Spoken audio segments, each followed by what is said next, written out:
श्रीविघ्नेश्वर अष्टोत्तरशतनामावलिः। ॐ विनायकाय नमः। ॐ विघ्नराजाय नमः। ॐ गौरीपुत्राय नमः। ॐ गणेश्वराय नमः। ॐ स्कन्दाग्रजाय नमः। ॐ अव्ययाय नमः। ॐ पूषाय नमः। ॐ दक्षाय नमः। ॐ अध्यक्षाय नमः। ॐ द्विजप्रियाय नमः। ॐ अग्निगर्भच्छिदे नमः। ॐ इन्द्रश्रीप्रदाय नमः। ॐ वाणीप्रदाय नमः। ॐ अव्ययाय नमः। ॐ सर्वसिद्धिप्रदाय नमः। ॐ शर्वतनयाय नमः। ॐ शर्वरीप्रियाय नमः। ॐ सर्वात्मकाय नमः। ॐ सृष्टिकर्त्रे नमः। ॐ देवानेकार्चिताय नमः। ॐ शिवाय नमः। ॐ शुद्धाय नमः। ॐ बुद्धिप्रदाय नमः। ॐ शान्ताय नमः। ॐ ब्रह्मचारिणे नमः। ॐ गजाननाय नमः। ॐ वैमातुराय नमः। ॐ मुनिस्तुत्याय नमः। ॐ भक्तविघ्नविनाशकाय नमः। ॐ एकदन्ताय नमः। ॐ चतुर्बाहवे नमः। ॐ चतुराय नमः। ॐ शक्तिसंयुताय नमः। ॐ लम्बोदराय नमः। ॐ शूर्पकर्णाय नमः। ॐ हरिब्रह्मविदे नमः। ॐ उत्तमाय नमः। ॐ कालाय नमः। ॐ ग्रहपतये नमः। ॐ कामिने नमः। ॐ सोमसूर्याग्निलोचनाय नमः। ॐ पाशाङ्कुशधराय नमः। ॐ चण्डाय नमः। ॐ गुणातीताय नमः। ॐ निरञ्जनाय नमः। ॐ अकल्मषाय नमः। ॐ स्वयं सिद्धाय नमः। ॐ सिद्धार्चितपदाम्बुजाय नमः। ॐ बीजापूरफलासक्ताय नमः। ॐ वरदाय नमः। ॐ शाश्वताय नमः। ॐ कृतिने नमः। ॐ द्विजप्रियाय नमः। ॐ वीतभयाय नमः। ॐ गदिने नमः। ॐ चक्रिणे नमः। ॐ इक्षुचापधृते नमः। ॐ श्रीदायिने नमः। ॐ अजाय नमः। ॐ उत्पलकराय नमः। ॐ श्रीपतये नमः। ॐ स्तुतिहर्षिताय नमः। ॐ कुलाद्रिभेदिने नमः। ॐ जटिलाय नमः। ॐ कलिकल्मषनाशनाय नमः। ॐ चन्द्रचूडामणये नमः। ॐ कान्ताय नमः। ॐ पापहारिणे नमः। ॐ समाहिताय नमः। ॐ आश्रितश्रीकराय नमः। ॐ सौम्याय नमः। ॐ भक्तवाञ्छितदायकाय नमः। ॐ शान्ताय नमः। ॐ कैवल्यसुखदाय नमः। ॐ सच्चिदानन्दविग्रहाय नमः। ॐ ज्ञानिने नमः। ॐ दयायुताय नमः। ॐ दान्ताय नमः। ॐ ब्रह्मण्याय नमः। ॐ द्वेषविवर्जिताय नमः। ॐ प्रमत्तदैत्यभयदाय नमः। ॐ श्रीकण्ठाय नमः। ॐ विबुधेश्वराय नमः। ॐ रमार्चिताय नमः। ॐ विधिने नमः। ॐ नागराजयज्ञोपवीतिने नमः। ॐ स्थूलकण्ठाय नमः। ॐ स्वयंकर्त्रे नमः। ॐ सामघोषप्रियाय नमः। ॐ पराय नमः। ॐ स्थूलतुण्डाय नमः। ॐ अग्रणये नमः। ॐ धीराय नमः। ॐ वागीशाय नमः। ॐ सिद्धिदायकाय नमः। ॐ दूर्वाबिल्वप्रियाय नमः। ॐ अव्यक्तमूर्तये नमः। ॐ अद्भुतमूर्तये नमः। ॐ शैलेन्द्रतनुजोत्सङ्गखेलनोत्सुकमानसाय नमः। ॐ स्वलावण्यसुधासारचितमन्मथविग्रहाय नमः। ॐ समस्तजगदाधाराय नमः। ॐ मायाविने नमः। ॐ मूषकवाहनाय नमः। ॐ हृष्टाय नमः। ॐ तुष्टाय नमः। ॐ प्रसन्नात्मने नमः। ॐ सर्वसिद्धिप्रदायकाय नमः।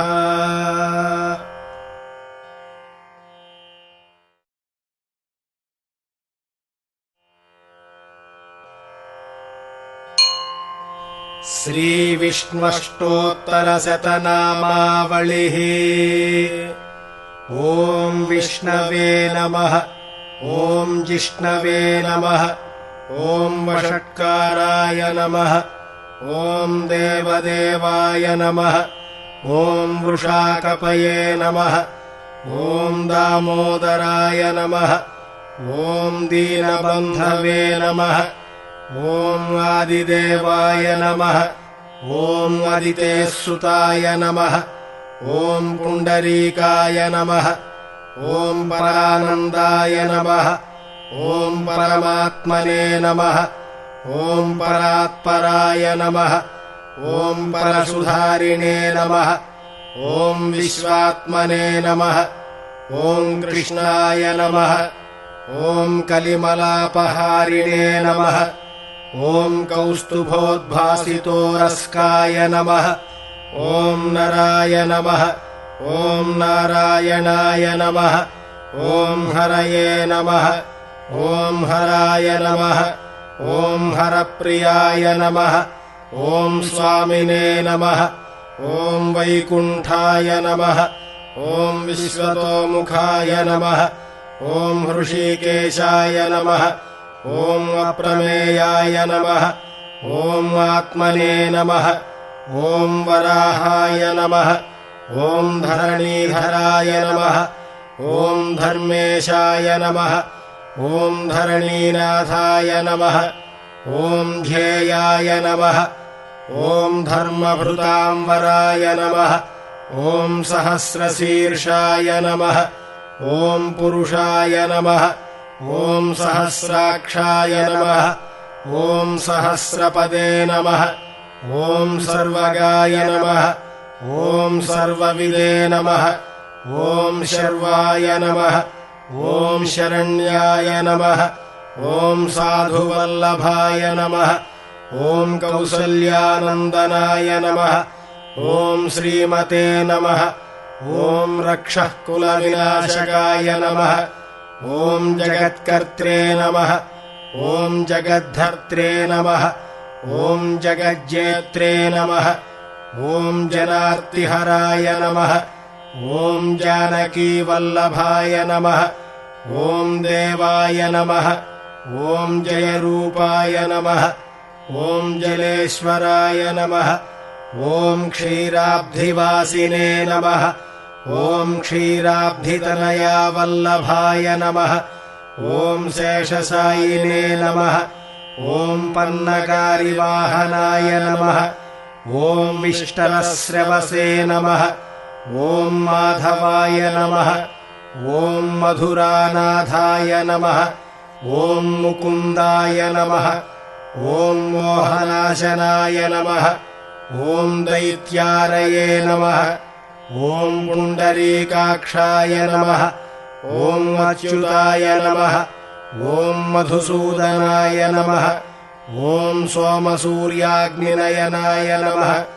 ॐ नृसिंहाय नमः। ॐ भक्तवत्सलाय नमः। ॐ नित्याय नमः। ॐ निरामयाय नमः। ॐ शुद्धाय नमः। ॐ नरदेवाय नमः। ॐ जगत्प्रभवे नमः। ॐ हयग्रीवाय नमः। ॐ जितरिपवे नमः। ॐ उपेन्द्राय नमः। ॐ रुक्मिणीपतये नमः। ॐ सर्वदेवमयाय नमः। ॐ श्रीशाय नमः।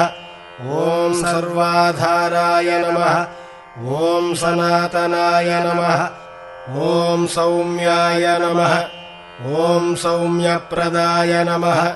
ॐ स्रष्ट्रे नमः। ॐ विश्वक्सेनाय नमः। ॐ जनार्दनाय नमः। ॐ यशोदातनयाय नमः। ॐ योगाय नमः।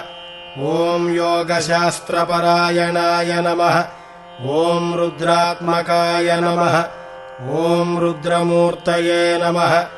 ॐ राघवाय नमः। ॐ मधुसूदनाय नमः। ॐ अतुलतेजसे नमः। ॐ दिव्याय नमः। ॐ सर्वपापहराय नमः। ॐ पुण्याय नमः।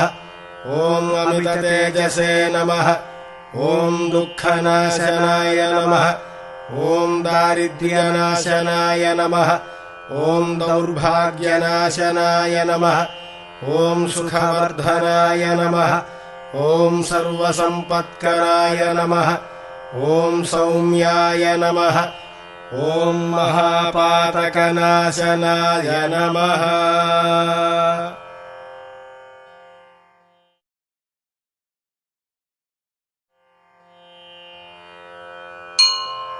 श्रीशिवाष्टोत्तरशतनामावलिः।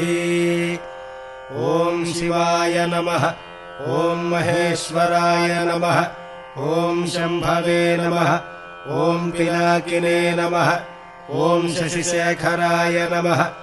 ॐ वामदेवाय नमः। ॐ विरूपाक्षाय नमः। ॐ कपर्दिने नमः। ॐ नीललोहिताय नमः। ॐ शङ्कराय नमः। ॐ शूलपाणये नमः। ॐ खट्वाङ्गिने नमः।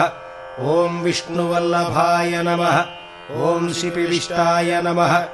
ॐ अम्बिकानाथाय नमः। ॐ श्रीकण्ठाय नमः। ॐ भक्तवत्सलाय नमः। ॐ भवाय नमः। ॐ शर्वाय नमः। ॐ त्रिलोकेशाय नमः। ॐ श्रीकण्ठाय नमः। ॐ शिवाप्रियाय नमः। ॐ उग्राय नमः। ॐ कपालिने नमः। ॐ कामारये नमः। ॐ अन्धकासुरसूदनाय नमः। ॐ गङ्गाधराय नमः। ॐ ललाटाक्षाय नमः। ॐ कालकालाय नमः। ॐ कृपानिधये नमः। ॐ भीमाय नमः। ॐ परशुहस्ताय नमः। ॐ मृगपाणये नमः। ॐ जटाधराय नमः। ॐ कैलासवासिने नमः। ॐ कवचिने नमः। ॐ कठोराय नमः। ॐ त्रिपुरान्तकाय नमः। ॐ वृषाङ्काय नमः। ॐ वृषभारूढाय नमः। ॐ भस्मोद्धूलितविग्रहाय नमः। ॐ सामप्रियाय नमः। ॐ स्वरमयाय नमः। ॐ त्रयीमूर्तये नमः। ॐ अनीश्वराय नमः। ॐ सर्वज्ञाय नमः। ॐ परमात्मने नमः। ॐ सोमसूर्याग्निलोचनाय नमः। ॐ हविषे नमः। ॐ यज्ञमयाय नमः। ॐ सोमाय नमः। ॐ पञ्चवक्त्राय नमः। ॐ सदाशिवाय नमः। ॐ विश्वेश्वराय नमः। ॐ वीरभद्राय नमः। ॐ गणनाथाय नमः। ॐ प्रजापतये नमः। ॐ हिरण्यरेतसे नमः। ॐ दुर्धर्षाय नमः। ॐ गिरीशाय नमः। ॐ गिरिशाय नमः। ॐ अनघाय नमः। ॐ भुजङ्गभूषणाय नमः। ॐ भर्गाय नमः। ॐ गिरिधन्वने नमः। ॐ गिरिप्रियाय नमः। ॐ कृत्तिवाससे नमः। ॐ पुरारातये नमः। ॐ भगवते नमः। ॐ प्रमथाधिपाय नमः। ॐ मृत्युञ्जयाय नमः। ॐ सूक्ष्मतनवे नमः। ॐ जगद्व्यापिने नमः। ॐ जगद्गुरवे नमः। ॐ व्योमकेशाय नमः। ॐ महासेनजनकाय नमः। ॐ चारुविक्रमाय नमः। ॐ रुद्राय नमः। ॐ भूतपतये नमः। ॐ स्थाणवे नमः। ॐ अहिर्बुद्ध्याय नमः। ॐ दिगम्बराय नमः। ॐ अष्टमूर्तये नमः। ॐ अनेकात्मने नमः। ॐ सात्विकाय नमः। ॐ शुद्धविग्रहाय नमः ॐ शाश्वताय नमः ॐ खण्डपरशवे नमः ॐ अजाय नमः ॐ पाशविमोचकाय नमः ॐ मृडाय नमः ॐ पशुपतये नमः ॐ देवाय नमः ॐ महादेवाय नमः ॐ अव्ययाय नमः ॐ हरये नमः ॐ पूषदन्तभिदे नमः ॐ अव्यग्राय नमः ॐ दक्षाध्वरहराय नमः ॐ हराय नमः ॐ भगनेत्रभिदे नमः ॐ अव्यक्ताय नमः ॐ सहस्राक्षाय नमः ॐ सहस्रपदे नमः ॐ अपवर्गप्रदाय नमः ॐ अनन्ताय नमः ॐ तारकाय नमः ॐ परमेश्वराय नमः।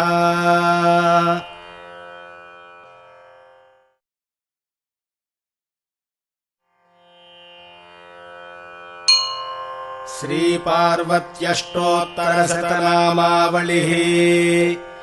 ॐ पार्वत्यै नमः ॐ महादेव्यै नमः ॐ जगन्मात्रे नमः ॐ सरस्वत्यै नमः ॐ चण्डिकायै नमः ॐ लोकजनन्यै नमः ॐ सर्वदेवाधिदेवतायै नमः ॐ गौर्यै नमः ॐ परमायै नमः ॐ ईशायै नमः ॐ नगेन्द्रतनयायै नमः ॐ सत्यै नमः ॐ ब्रह्मचारिण्यै नमः ॐ शर्वाण्यै नमः ॐ देवमात्रे नमः ॐ त्रिलोचन्यै नमः ॐ ब्रह्माण्यै नमः ॐ वैष्णव्यै नमः ॐ रौद्र्यै नमः ॐ कालरात्र्यै नमः ॐ तपस्विन्यै नमः ॐ शिवदूत्यै नमः ॐ विशालाक्ष्यै नमः ॐ चामुण्डायै नमः ॐ विष्णुसोदर्यै नमः ॐ चित्कलायै नमः ॐ चिन्मयाकारायै नमः ॐ महिषासुरमर्दन्यै नमः ॐ कात्यायन्यै नमः ॐ कालरूपायै नमः ॐ गिरिजायै नमः ॐ मेनकात्मजायै नमः ॐ भवान्यै नमः ॐ मातृकायै नमः ॐ महागौर्यै नमः ॐ रमायै नमः ॐ रामायै नमः ॐ शुचिस्मितायै नमः ॐ ब्रह्मस्वरूपिण्यै नमः ॐ राज्यलक्ष्म्यै नमः ॐ शिवप्रियायै नमः ॐ नारायण्यै नमः ॐ महाशक्त्यै नमः ॐ नवोढायै नमः ॐ भाग्यदायिन्यै नमः ॐ अन्नपूर्णायै नमः ॐ सदानन्दायै नमः ॐ यौवनायै नमः ॐ मोहिन्यै नमः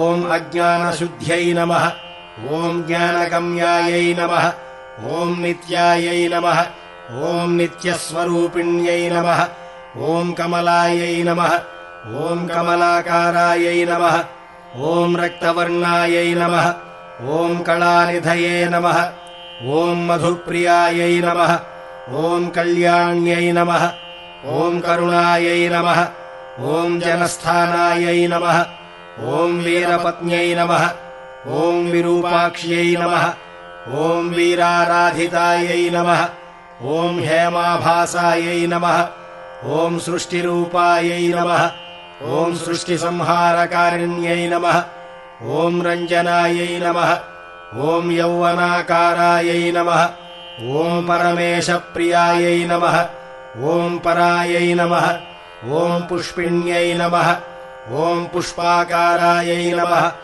ॐ पुरुषार्थप्रदायिन्यै नमः ॐ महारूपायै नमः ॐ महारौद्र्यै नमः ॐ कामाक्ष्यै नमः ॐ वामदेव्यै नमः ॐ वरदायै नमः ॐ भयनाशिन्यै नमः ॐ वाग्देव्यै नमः ॐ वचन्यै नमः ॐ वाराह्यै नमः ॐ विश्वतोषिण्यै नमः ॐ वर्धनीयायै नमः ॐ विशालाक्ष्यै नमः ॐ कुलसम्पत्प्रदायिन्यै नमः ॐ आर्तदुःखच्छेददक्षायै नमः ॐ अम्बायै नमः ॐ निखिलयोगिन्यै नमः ॐ सदा पुरस्थायिन्यै नमः ॐ तरोर्मूलतलङ्गतायै नमः ॐ हरवाहसमायुक्तमुनिमोक्षपरायणायै नमः ॐ धराधरभवायै नमः ॐ मुक्तायै नमः ॐ वरमन्त्रायै नमः ॐ वरयन्त्रायै नमः ॐ करप्रदायै नमः ॐ कल्याण्यै नमः ॐ वाग्भव्यै नमः ॐ देव्यै नमः ॐ क्लीङ्कारिण्यै नमः ॐ संविदे नमः ॐ ईश्वर्यै नमः ॐ ह्रीङ्कारबीजायै नमः ॐ शाम्भव्यै नमः ॐ प्रणवात्मिकायै नमः ॐ श्रीमहागौर्यै नमः।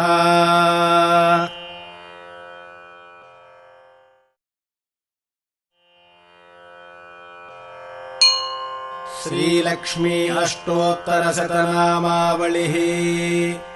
ॐ प्रकृत्यै नमः ॐ विकृत्यै नमः ॐ विद्यायै नमः ॐ सर्वभूतहितप्रदायै नमः ॐ श्रद्धायै नमः ॐ विभूत्यै नमः ॐ सुरभ्यै नमः ॐ परमात्मिकायै नमः ॐ वाचे नमः ॐ पद्मालयायै नमः ॐ पद्मायै नमः ॐ शुच्यै नमः ॐ स्वाहायै नमः ॐ स्वधायै नमः ॐ सुधायै नमः ॐ धन्यायै नमः ॐ हिरण्मय्यै नमः ॐ लक्ष्म्यै नमः ॐ नित्यपुष्टायै नमः ॐ विभावर्यै नमः ॐ अदित्यै नमः ॐ दित्यै नमः ॐ दीप्तायै नमः ॐ वसुधायै नमः ॐ वसुधारिण्यै नमः ॐ कमलायै नमः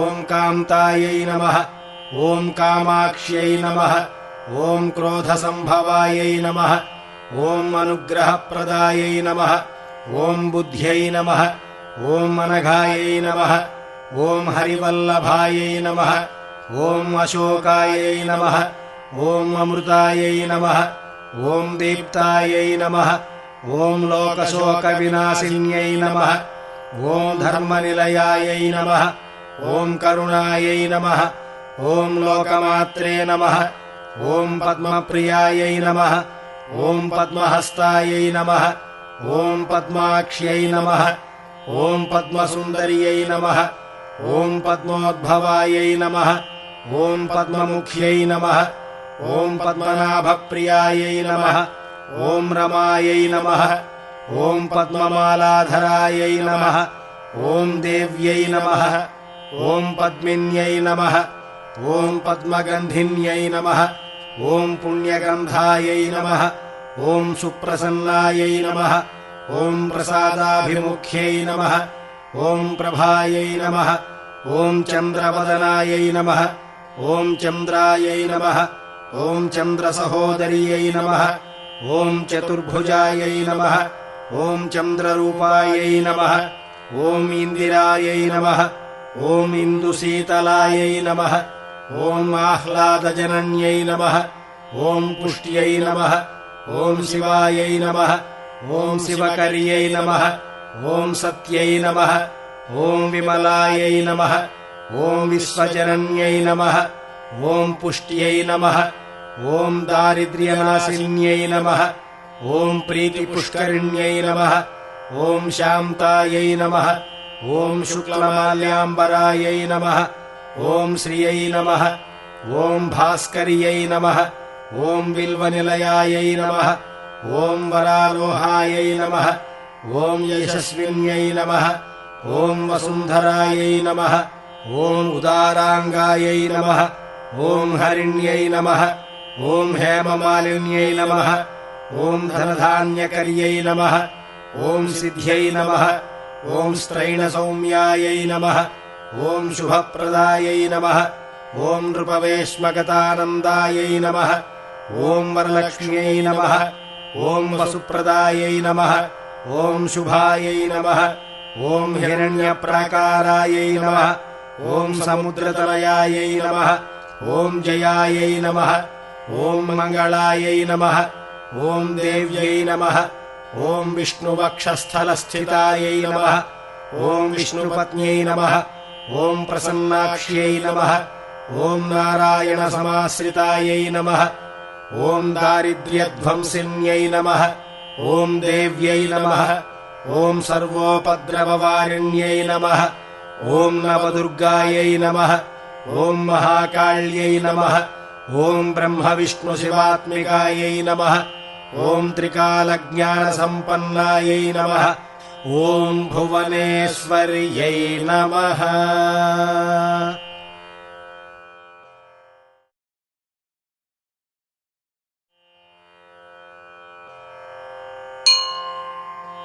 श्री आञ्जनेयाष्टोत्तरशतनामावलिः। ॐ आञ्जनेयाय नमः। ॐ महावीराय नमः। ॐ हनुमते नमः। ॐ मारुतात्मजाय नमः। ॐ तत्त्वज्ञानप्रदाय नमः। ॐ सीतादेवी मुद्राप्रदायकाय नमः। ॐ अशोकवनिकाच्छेत्रे नमः। ॐ सर्वमायाविभञ्जनाय नमः। ॐ सर्वबन्धविमोक्त्रे नमः। ॐ रक्षोविध्वंसकारकाय नमः। ॐ परविद्यापरिहाराय नमः। ॐ परशौर्यविनाशनाय नमः। ॐ परमन्त्रनिराकर्त्रे नमः। ॐ परयन्त्रप्रभेदकाय नमः। ॐ सर्वग्रहविनाशिने नमः। ॐ भीमसेनसहायकृते नमः। ॐ सर्वदुःखहराय नमः। ॐ सर्वलोकचारिणे नमः। ॐ मनोजवाय नमः। ॐ पारिजातद्रुमूलस्थाय नमः। ॐ सर्वमन्त्रस्वरूपिणे नमः। ॐ सर्वतन्त्रस्वरूपिणे नमः। ॐ सर्वयन्त्रात्मकाय नमः। ॐ कपीश्वराय नमः। ॐ महाकायाय नमः। ॐ सर्वरोगहराय नमः। ॐ प्रभवे नमः। ॐ बलसिद्धिकराय नमः। ॐ सर्वविद्यासम्पत्प्रदायकाय नमः। ॐ कपिसेनानायकाय नमः। ॐ भविष्यच्चतुराननाय नमः। ॐ कुमारब्रह्मचारिणे नमः। ॐ रत्नकुण्डलदीप्तिमते नमः। ॐ सञ्चलद्वालसन्नद्धलम्बमानसिखोज्ज्वलाय नमः। ॐ गन्धर्वविद्यातत्त्वज्ञाय नमः। ॐ महाबलपराक्रमाय नमः। ॐ कारागृहविमोक्त्रे नमः। ॐ शृङ्खलाबन्धमोचकाय नमः। ॐ सागरोत्तारकाय नमः। ॐ प्राज्ञाय नमः। ॐ रामदूताय नमः। ॐ प्रतापवते नमः। ॐ वानराय नमः। ॐ केसरीसुताय नमः। ॐ सीताशोकनिवारणाय नमः। ॐ अञ्जनागर्भसम्भूताय नमः। ॐ बालार्कसदृशाननाय नमः। ॐ विभीषणप्रियकराय नमः। ॐ दशग्रीवकुलान्तकाय नमः। ॐ लक्ष्मणप्राणदात्रे नमः। ॐ वज्रकायाय नमः। ॐ महाद्युतये नमः। ॐ चिरञ्जीविने नमः। ॐ रामभक्ताय नमः। ॐ दैत्यकार्यविघातकाय नमः। ॐ अक्षहन्त्रे नमः। ॐ काञ्चनाभाय नमः। ॐ पञ्चवक्त्राय नमः। ॐ महातपसे नमः। ॐ लङ्किणीभञ्जनाय नमः। ॐ श्रीमते नमः। ॐ सिंहिकाप्राणभञ्जनाय नमः। ॐ गन्धमादनशैलस्थाय नमः। ॐ लङ्कापुरविदाहकाय नमः। ॐ सुग्रीवसचिवाय नमः। ॐ धीराय नमः। ॐ शूराय नमः। ॐ दैत्यकुलान्तकाय नमः। ॐ सुरार्चिताय नमः। ॐ महातेजसे नमः। ॐ रामचूडामणिप्रदाय नमः। ॐ कामरूपाय नमः। ॐ पिङ्गलाक्षाय नमः। ॐ वार्धिमैनाकपूजिताय नमः। ॐ कबलीकृतमार्ताण्डमण्डलाय नमः। ॐ विजितेन्द्रियाय नमः। ॐ रामसुग्रीवसन्धात्रे नमः। ॐ महारावणमर्दनाय नमः। ॐ स्फटिकाभाय नमः। ॐ वागधीशाय नमः। ॐ नवव्याकृतिपण्डिताय नमः। ॐ चतुर्बाहवे नमः। ॐ दीनबन्धवे नमः। ॐ महात्मने नमः। ॐ भक्तवत्सलाय नमः। ॐ सञ्जीवननगाहर्त्रे नमः। ॐ शुचये नमः। ॐ वाग्मिने नमः। ॐ दृढव्रताय नमः। ॐ कालनेमिप्रमथनाय नमः। ॐ हरिमर्कटमर्कटाय नमः। ॐ दान्ताय नमः। ॐ शान्ताय नमः। ॐ प्रसन्नात्मने नमः। ॐ शतकण्ठमदापहृते नमः। ॐ योगिने नमः। ॐ रामकथालोलाय नमः। ॐ सीतान्वेषणपण्डिताय नमः। ॐ वज्रदंष्ट्राय नमः। ॐ वज्रनखाय नमः। ॐ रुद्रवीर्यसमुद्भवाय नमः। ॐ इन्द्रजित्प्रहितामोघब्रह्मास्त्रनिवारकाय नमः। ॐ पार्थध्वजाग्रसंवासिने नमः। ॐ शरपञ्जरभेदकाय नमः। ॐ दशबाहवे नमः। ॐ लोकपूज्याय नमः। ॐ जाम्बवत्प्रीतिवर्धनाय नमः। ॐ सीतासमेत श्रीरामपादसेवाधुरन्धराय नमः।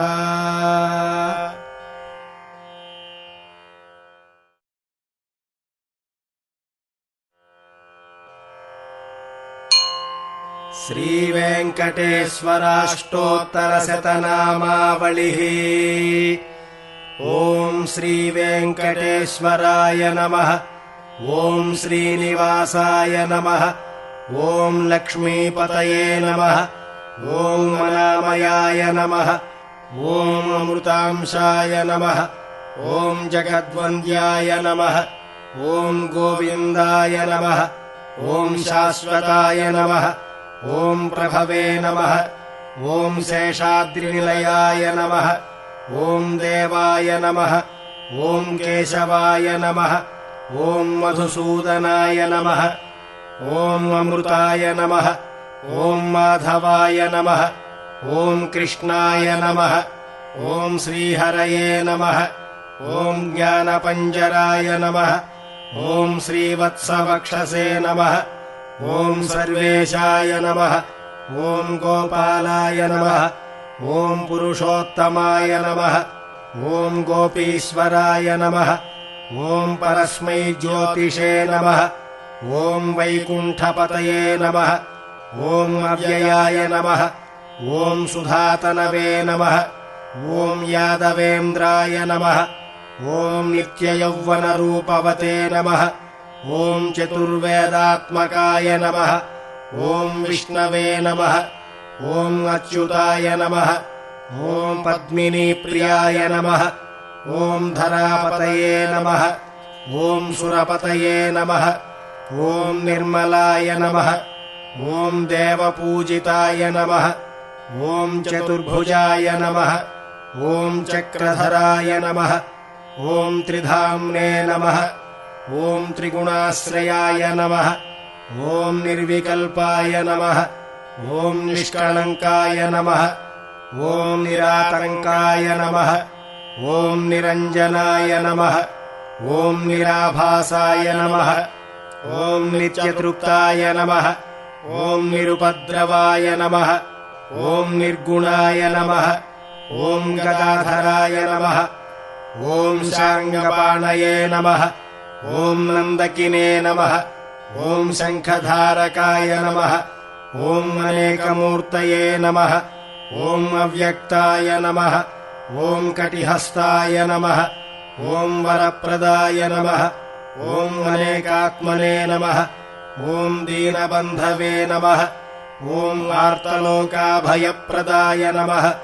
ॐ आकाशराजवरदाय नमः। ॐ योगिहृत्पद्ममन्दिराय नमः। ॐ दामोदराय नमः। ॐ जगत्पालाय नमः।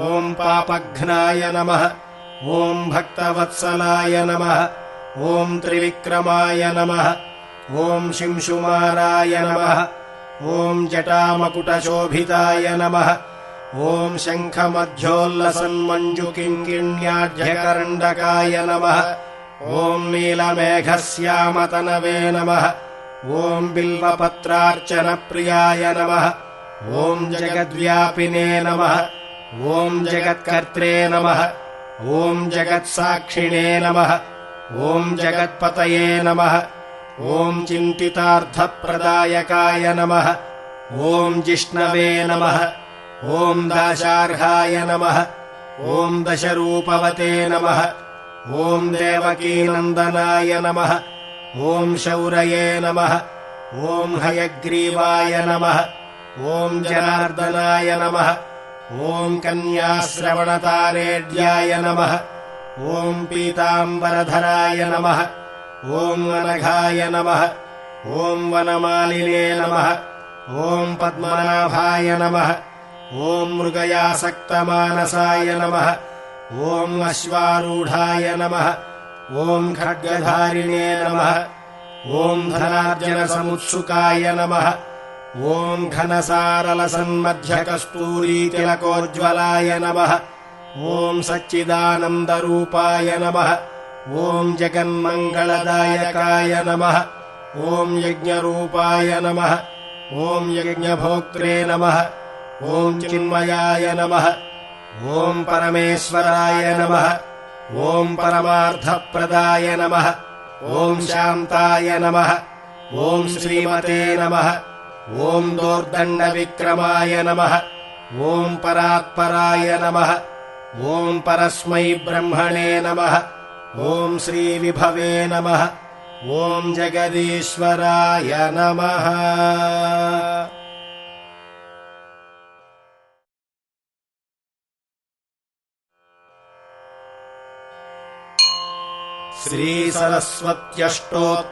श्रीसरस्वत्यष्टोत्तरशतनामावलिः।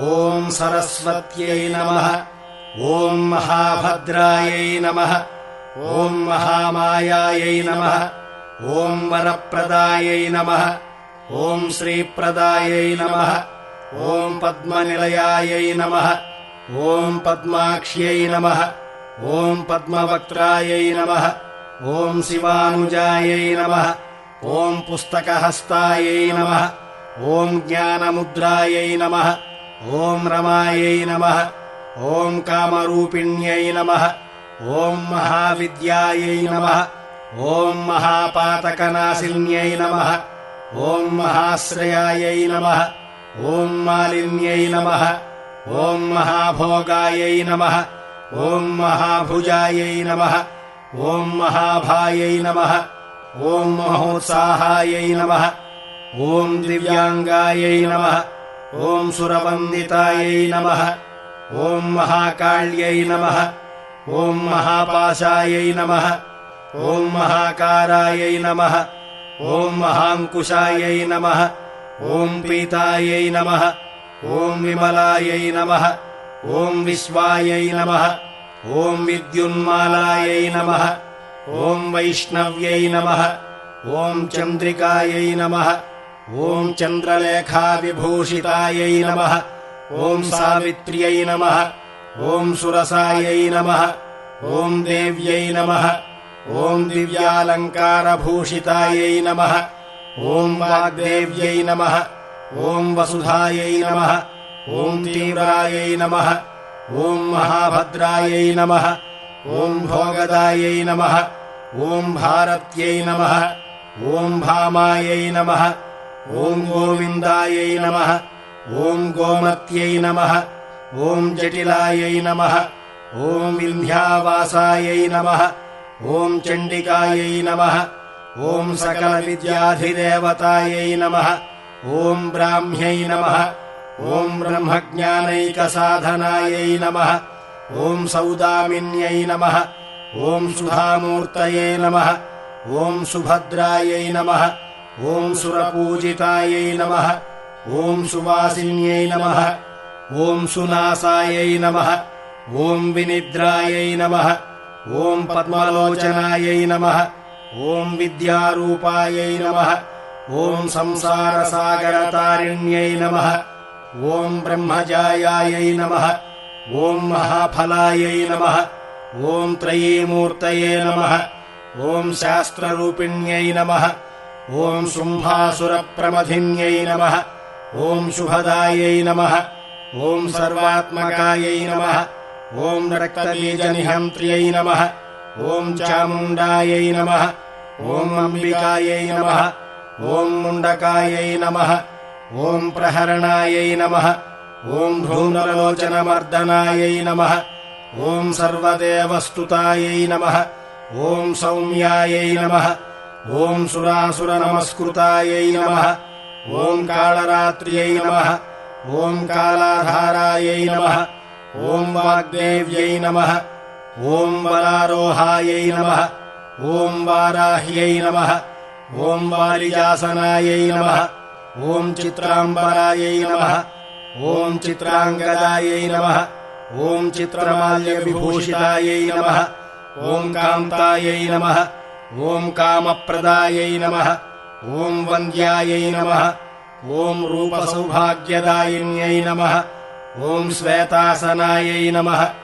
ॐ नीलभुजायै नमः ॐ सुरपूजितायै नमः ॐ रक्तमध्यायै नमः ॐ नीलजङ्घायै नमः ॐ निरञ्जनायै नमः ॐ चतुराननसाम्राज्यायै नमः ॐ चतुर्वर्गफलप्रदायै नमः ॐ हंसासनायै नमः ॐ ब्रह्मविष्णुशिवात्मिकायै नमः ॐ मातृकायै नमः ॐ शक्तिरूपिण्यै नमः ॐ दिव्यशक्तिप्रदायै नमः ॐ योगसिद्धिप्रदायै नमः ॐ प्रणवार्धस्वरूपिण्यै नमः ॐ जगज्जनन्यै नमः।